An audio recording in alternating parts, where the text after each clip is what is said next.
네, 안녕하세요. 부가가치세 두 번째 파트입니다.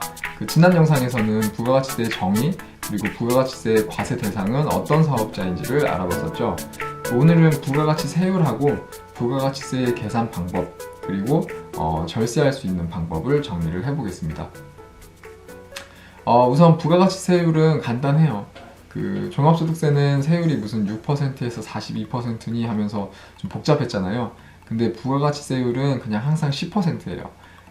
그러니까 이제 소비자가 10,000원짜리 물건을 살 때는 부가세로 1,000원만 내면 되는 거예요. 그래서 우리가 10,000원짜리 살 때는 총 11,000원을 내게 되는 거죠. 요거를 이제 거꾸로 계산을 할 때는 이게 10%니까 거꾸로 할 때는 110분의 10을 곱하면 이제 부가세가 나와요. 그러니까 공급가액 10,000원에 부가세를 구할 때는 여기다가 10%를 곱해서 1,000원이 나오는 거고요. 공급 대가, 그러니까 공급가액하고 부가세를 합한 가격, 그 총 금액에서 부가세를 거꾸로 구할 때는 110분의 10을 곱하면 되는 거예요. 아무튼 이제 사업자는 손님한테 받은 이 11,000원 중에서 이 부가세 1,000원을 따로 갖고 있다가 부가세 신고 기간에 이제 요거를 내면 되는 건데요. 근데 요 1,000원을 그냥 다 내는 거는 아니라고 제가 저번 영상에서 말씀을 드렸죠. 이게 최대로 내는 경우가 1,000원이고요. 경우에 따라서는 조금 덜 낼 수도 있다고 말씀을 드렸어요. 요거 자세하게 들어가기 전에 사업자가 신고하고 납부해야 되는 부가세를 계산하는 방법에 대해서 이제 간단하게 정리를 해볼게요. 부가가치세는 매출세액 빼기 매입세액 이렇게 간단하게 계산이 됩니다. 여기서 이제 매출세액은 물건을 팔면서 매출을 일으키면서 손님한테 받은 부가세고요. 그리고 매입세액은 반대로 내가 물건을 사오면서 내가 냈던 부가세입니다. 그래서 이렇게 내가 10,000원짜리 물건을 팔면서 손님한테 부가세 1,000원을 받았을 때 내가 신고하고 납부해야 되는 세금이 어떻게 되는지 요거를 4가지 경우로 나눠서 말씀을 드려볼게요. 일단은 이 10,000원짜리 물건을 파는 나는 일반 과세자라고 생각을 할게요. 내가 만약에 뭐 면세 사업자거나 프리랜서라면 부가세를 신고하고 납부할 의무가 아예 없고요.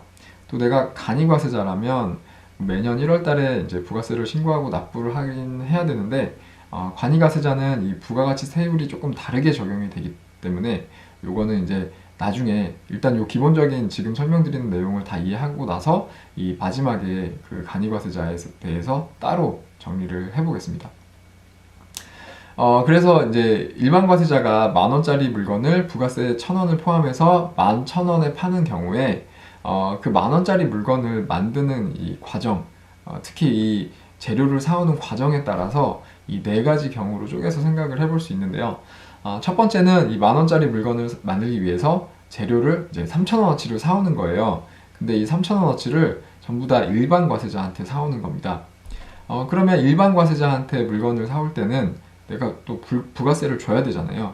그래서 3,000원에 부가세 300원을 더해가지고 3,300원을 주고 사오는 거겠죠. 그러니까 이때 매입세액은 300원이 있는 거예요. 그래서 내가 이제 결국 신고하고 납부해야 되는 부가세는 매출세액 1,000원 빼기 매입세액 300원, 그래서 700원이 됩니다. 요거는 되게 간단하죠. 그러니까 1,000원을 손님한테 받은 1,000원을 다 내는 게 아니고 700원만 내면 되는 거예요. 중간에 내가 300원 낸 게 있으니까. 그리고 이제 두 번째 경우는 이 매입하는 3,000원을 전부 다 면세 사업자한테 사오는 거예요. 그러면 이거를 사오면서 면세 사업자한테는 부가세를 안 내니까 뭐 부가세 낸 게 없잖아요. 그냥 3,000원만 주고 사오는 거예요. 이 경우에는 이제 매입세액이 빵원이죠. 없어요. 그래서 내가 내야 될 부가세는 손님한테 받은 1,000원, 이걸 다 내야 되는 겁니다. 그리고 이제 세 번째는 이거를 간이과세자한테 사오는 경우를 생각해 볼 수 있는데요.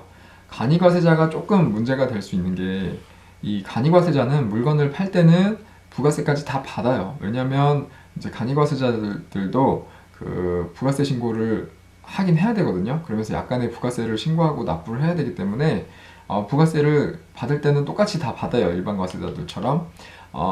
근데 문제는 이제 간이과세자들은 자기가 부가가치세를 받았다고 증명해주는 이런 서류인 세금 계산서를 발행을 하지 못합니다.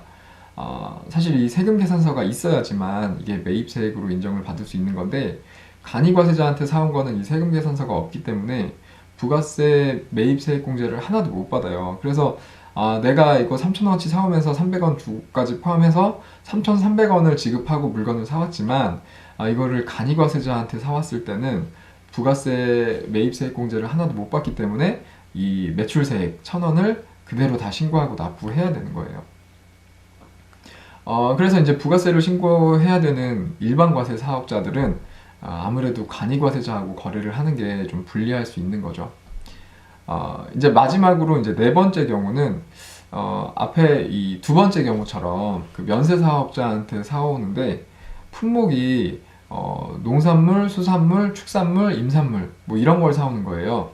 예를 들면은 이제 저는 음식점을 운영을 하니까 뭐 쌀이나 야채, 조개, 생선 뭐 이런 걸 많이 사오는데 이런 거는 다 면세 상품이니까 이거를 사올 때는 부가세를 안 내죠. 그러니까 이런 것만 사와서 장사를 하면 원래는 매입세액 공제를 하나도 못 받는 거예요. 근데 그러면 저같이 음식점을 하는 사람들은 매입이 거의 다 이제 면세 사업자한테 사오는 건데 그 부가세 신고할 때 부담이 많이 될 수 있잖아요. 그래서 이렇게 면세 제품 중에서 농산물, 수산물, 축산물, 임산물 같은 걸 매입하는 경우에는 그 매입세액을 조금 공제를 해줍니다. 근데 이거를 뭐 10% 그러니까 매입액의 110분의 10을 전부 다 매입세액으로 인정해주는 건 아니고요. 뭐 예를 들면 108분의 8, 106분의 6, 뭐 이런 식으로 매입 공제를 해줘요. 매입세액 공제를 해줘요. 이런 거를 이제 의제 매입 세액 공제라고 하고요. 방금 말씀드린 이런 공제율은 그 업종에 따라서 또 달라져요. 요거는 조금 얘기가 복잡해지니까 요 의제 매입 세액 공제에 대해서는 요 바로 뒤에 절세를 말씀드리면서 좀 더 자세하게 말씀을 드려볼게요. 이렇게 매입하는 과정에 따라서 네 가지 경우를 생각을 해봤는데요. 여기서 중요한 차이가 뭐냐면 그 매입하는 과정에서 내가 낸 부가세가 있고 또 그게 얼마인지를 증명할 수만 있으면 그 금액은 매입세액으로 인정을 해서 공제를 받을 수 있다는 거예요. 이렇게 매입 과정에서 내가 낸 부가세가 얼마인지를 증명해주는 서류가 바로 세금계산서라고 앞에서 말씀을 드렸고요. 그러니까 이게 매입 세금계산서만 있으면 거기에 이제 써있는 부가세만큼은 공제를 받거나 아니면 매출세액보다 매입세액이 더 큰 경우도 있잖아요. 그러면 이제 환급도 받을 수가 있어요.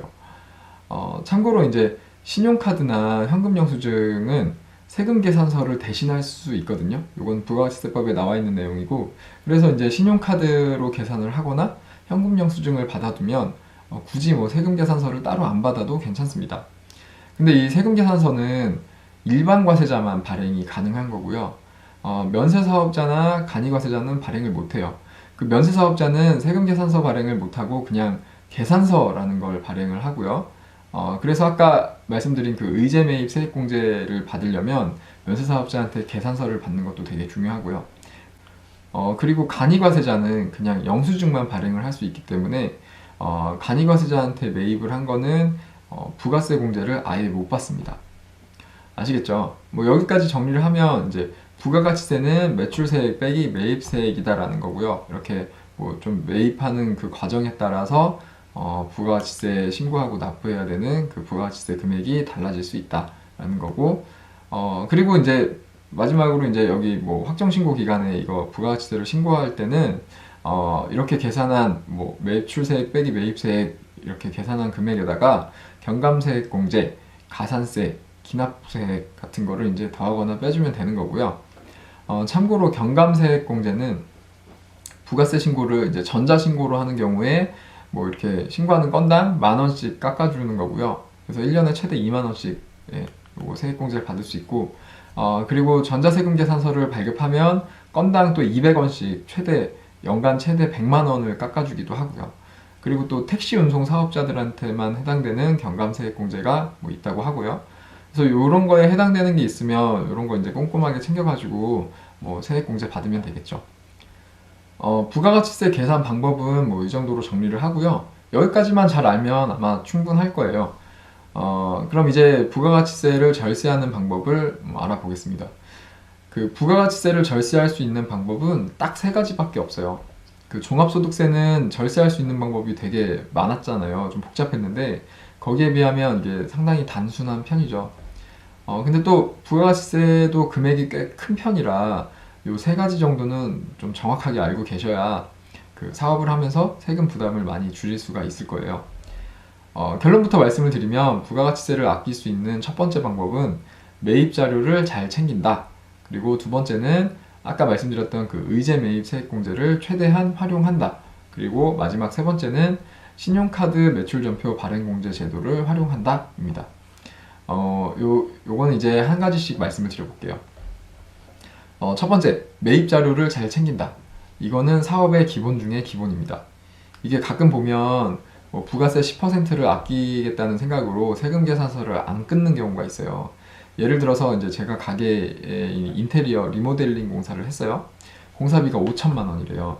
그래서 그럼 세금 계산서도 끊어주세요. 그랬더니 갑자기 500만 원을 더 달랍니다. 부가세가 10%라고 이거 500만 원을 더 달래요. 이거 흔하게 있는 일이잖아요. 그 세금 계산서 끊어달라고 하면 부가세 10%더 달라고 하는 거 이거는 좀 자주 있는 일인데 그래서 이제 제가 이 500만 원을 아끼겠다는 생각으로 세금 계산서를 안 끊어요. 그러면은 이게 500만 원 아끼는 것처럼 뭐 느껴질 수 있겠지만 이게 알고 보면은 정말 좀 심하게 얘기하면 되게 바보 같은 행동인데요. 왜 그러냐면 뭐 이거 세금 계산서를 받으려면 당장 500만 원을 줘야 되긴 하지만 어차피 세금 계산서를 받아두면은 부가세 신고할 때 이 500만 원은 다시 돌려받는 거잖아요. 그러니까 이 500만 원을 아까워할 필요가 없는 거예요.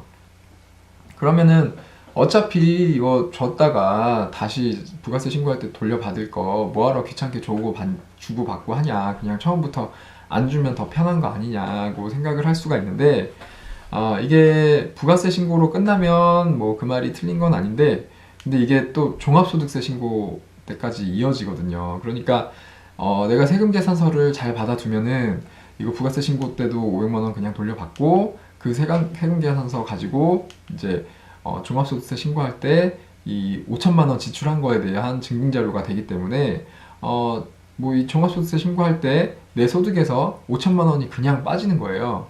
그러니까 만약에 소득세율이 내가 20%에 있다라고 하면은 얼마에 5천만 원에 20%면은 1천만 원이잖아요. 세금이 1천만 원이 줄어드는 거예요. 근데 이 증빙 자료가 없다. 그러면 최악의 경우에는 이 5천만 원을 경비로 하나도 인정을 못 받으니까 이거를 그대로 소득으로 잡으면 이제 세금이 1천만 원이나 더 나가는 거고요. 만약에 이 5천만 원을 뭐 이 증빙 자료가 없어도 사업에 썼다는 거를 뭐 증명만 할 수 있으면 경비로 인정을 해주긴 해요. 종합소득세 신고할 때. 근데 정식으로 인정해주는 이런 세금 계산서가 없기 때문에 증빙불비 가산세라는 게 붙어요. 이게 2%거든요. 그러니까 5천만 원에 2%면은 100만 원이잖아요. 그러니까 기본적으로 세금 계산서를 안 받았기 때문에 가산세가 100만 원이 기본적으로 붙는 거고요. 내 세율에 따라서 뭐 20%면 1천만 원, 뭐 그 이상이면 이제 만약에 30% 구간에 있으면 1,500만 원, 뭐 그 이상의 세금을 낼 수도 있는 거죠. 그래서 이런 세금 계산서와 같은 적격 증빙을 받아두는 게 굉장히 중요하다라는 거고요. 앞에서도 말씀을 드렸듯이 부가가치세법에서는 그 신용카드로 결제를 하거나 아니면 그 현금 영수증을 끊는 경우에는 그 세금 계산서를 대신할 수 있기 때문에 뭐 신용카드를 쓰거나 현금 영수증을 받았을 때는 뭐 굳이 세금 계산서를 따로 안 받아도 괜찮긴 합니다. 그래서 이렇게 그 부가가치세를 신고할 때 적격 증빙으로 인정이 되는 그 적격 증빙이 딱 네 가지가 있어요. 그러니까 세금 계산서, 현금 영수증, 뭐 신용카드 또는 체크카드, 그리고 그 계산서.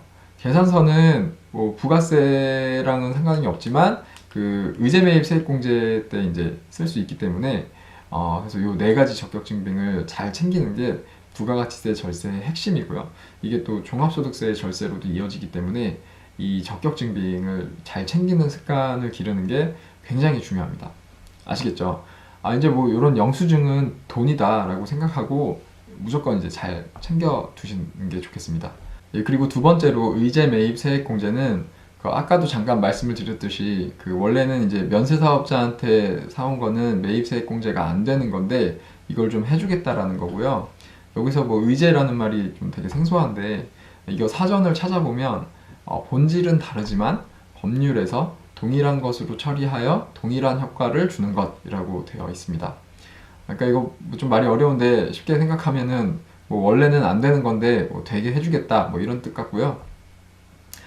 그래서 이 의제 매입 세액공제를 어떻게 해주는 건지 요거를 세 가지로 나눠서 설명을 드려볼게요. 첫 번째는 이제 요거 적용하는 대상, 그리고 두 번째는 적용 묘율, 그리고 세 번째는 적용 한도, 이렇게 세 가지로 나눠볼게요. 첫 번째는 적용 대상은 그 아까도 말씀드린 것처럼 농산물, 축산물, 수산물, 그리고 임산물 이런 이제 면세상품을 매입하는 사업자가 적용 대상이고요.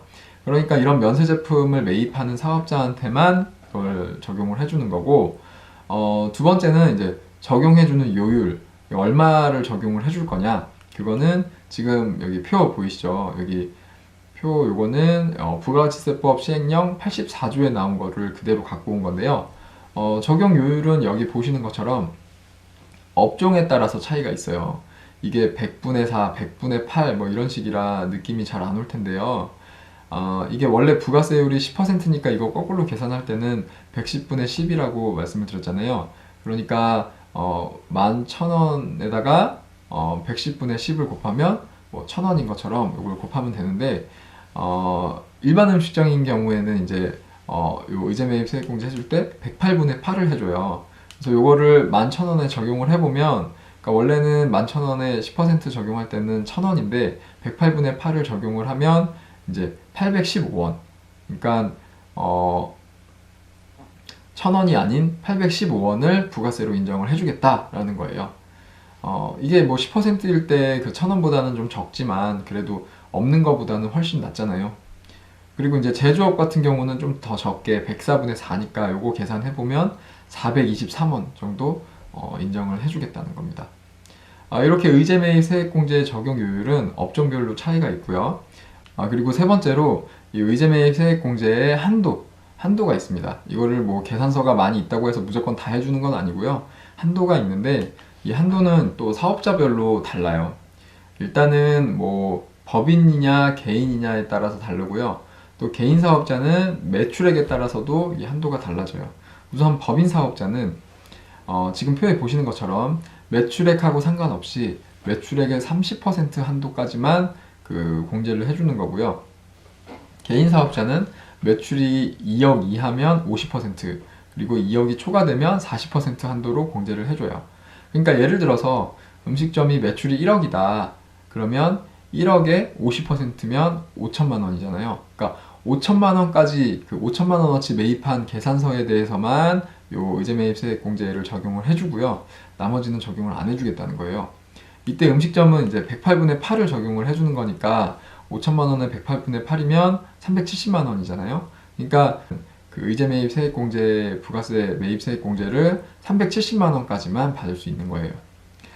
이 의제 매입 세액 공제는 좀 생소할 수가 있는데 저같이 뭐 음식점을 한다거나 아니면 뭐 음식 관련된 이런 제조업을 하시는 분들한테는 되게 중요할 수 있으니까 요거 꼭 잘 알아두시는 게 좋겠고요. 참고로 여기 2018년까지는 지금 여기 오른쪽에 있는 한도를 적용해주고 2019년부터는 요 왼쪽에 있는 한도가 적용이 되는 겁니다. 아시겠죠? 그럼 이제 부가가치세 절세의 마지막 신용카드 발행 공제를 정리를 해볼게요. 요거는 정확하게는 부가가치세법 46조에 나와 있는 그 신용카드 등의 사용에 따른 세액 공제라는 거고요. 요건 쉽게 말하면 우리가 물건을 팔 때 손님한테 결제를 신용카드나 체크카드 또는 현금 영수증으로 받으면 부가세를 그만큼 좀 깎아주는 특혜를 주겠다는 거예요. 이거는 뭐 정부에서 신용카드나 현금 영수증을 많이 쓰게 하려고 유도를 하는 그런 정책 중에 하나겠죠. 일단은 그 적용 대상은 개인 사업자예요. 이거는 법인 사업자는 아예 이 혜택을 못 받습니다. 그 개인 사업자 중에서도 그 전년도 매출액이 10억이 넘는 사업자는 적용 대상에서 또 제외가 돼요. 적용 대상은 그렇고요.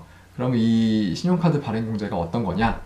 그러니까 이거는 사업자가 물건 팔 때 카드나 현금 영수증을 끄는 매출이 있으면 거기에서 1%만큼은 부가세 신고할 때 그냥 깎아주겠다는 거예요. 네, 세액공제니까 그냥 세금을 깎아주겠다는 거고, 그러니까 연매출이 만약에 1억이에요. 근데 그 매출이 전부 다 카드나 현금 영수증이다. 그러면 1억에 1%면은 100만 원이잖아요. 그 부가세를 100만 원을 내가 내야 될 그 금액에서 깎아주겠다는 거예요. 근데 이게 또 한도가 있어요. 한도가 500만 원이에요. 그래서 만약에 카드 매출이 6억이다. 그러면 6억의 1%면은 600만 원이지만 부가세를 600만 원을 다 깎아주는 게 아니고 500만 원만 깎아주는 겁니다. 1년에 500만 원이요. 그리고 또 간이과세자 중에서 음식점업과 숙박업을 하는 사업자는 2%를 적용을 해주고요. 나머지는 이제 다 1%예요. 사실 이제 방금 말씀드린 1%, 2%는 2019년부터 적용되는 거고요. 이게 2018년까지는 공제요율이 지금 1.3%, 그리고 방금 말씀드린 그 음식점이나 숙박업을 하는 간이과세자는 2.6%예요. 그리고 한 가지 또 신경을 조금 더 써야 되는 게, 아까도 말씀을 드렸듯이 만약에 전년도 매출이 10억이 넘어갔다 그러면 이 신용카드 발행공제 적용을 아예 못 받아요. 그러니까 500만 원이 그냥 날아가는 거나 마찬가지예요. 그러니까 올해 매출이 어설프게 뭐 10억이 조금 넘을 것 같다, 뭐 10억 몇만 원 뭐 이렇게 될 것 같다, 10억 몇십만 원 이렇게 될 것 같다 그러면 그냥 마지막 날 하루는 가게 문 닫고, 뭐 마지막 날 며칠 정도는 가게 문 닫고 쉬는 게 나을 수도 있습니다. 그리고 또 한 가지 주의해야 될 게 있는데, 이 신용카드 발행공제는 그 납부할 부가세가 있을 때만 혜택을 주는 거거든요. 그러니까 만약에 이번 과세 기간에 뭐 인테리어 공사나 차량 매입 같이 매입이 커가지고 매출세액보다 매입세액이 클 것 같다 그러면 납부할 부가세가 없을 수가 있어요. 오히려 환급받을 경우가 있어요. 그러면 이럴 때는 신용카드 발행공제 혜택을 아예 못 받는 거다는 거예요. 그러니까 만약에 이렇게 차량 매입이나 뭐 시설 투자 같이 좀 부가세가 많이 들어가는, 매입세액이 좀 큰 이런 비용이 있었으면 이거를 중간에, 그러니까 부가세 신고할 때까지 기다리지 말고 중간에 그 부가세 조기 환급을 신청할 수가 있거든요. 그렇게 하면 부가세 신고할 때는 그만큼 매입세액 받는 게 줄어드는 거니까 매출세액이 더 클 거잖아요. 클 수 있잖아요. 그렇게 해서 이 신용카드 발행공제 혜택까지 다 챙기는 게 좋습니다. 이게 설명이 좀 복잡한데 요지는 뭐냐면 매입이 되게 큰 게 있다 그러면 웬만하면 그냥 부가세를 조기 환급을 받으라는 겁니다. 안 그러면은 이게 이 큰 매입 때문에 매출세액보다 매입세액이 더 커서 부가세 낼 게 없어질 수가 있는데, 그러면 내가 손님한테 신용카드나 현금영수증을 아무리 많이 받아봐야 이 500만 원이나 되는 그 신용카드 발행 세액공제 혜택을 전혀 못 받을 수가 있으니까, 그래서 뭐 큰 매입이 있을 때는 무조건 부가가치세 조기 환급을 미리 받아두자 라는 겁니다. 뭐 아시겠죠? 여기까지 이제 부가가치세 계산 방법하고 절세 방법을 정리를 해봤는데요. 이게 용어가 아직 뭐 익숙하지 않은 분들은 지금 되게 좀 생소한 용어들이 많이 나와갖고 되게 헷갈릴 거예요. 근데 이 부가가치세는 지금 설명드린 요 내용만 잘 정리를 하면 되거든요. 진짜 이게 다예요. 그러니까 요것만 좀 잘 알아두시면 되니까, 이게 처음에는 원래 다 어렵게 느껴지는 거잖아요. 그러니까 이게 너무 거부감 갖지 마시고 요 내용만 좀 몇 번 반복해서 이렇게 보시면 부가가치세는 이제 금방 완벽하게 정리를 할 수 있을 거예요. 요거 관련된 자료는 우리 그 자영업의 모든 것이라는 네이버 카페에도 계속 정리를 하고 있으니까요. 카페에 와서 보시고 더 필요하거나 궁금하거나 아니면 뭐 좀 이상한 내용이 있으면 저한테 꼭 알려주세요. 그러면 이 부가가치세 관련해서 요 나머지 내용들, 부가가치세 납부 일정하고 간이과세자의 부가가치세, 요거는 이제 다음 영상에서 또 이어서 정리를 하겠습니다. 그럼 저는 이만 들어가고요. 카페에서 뵐게요. 감사합니다.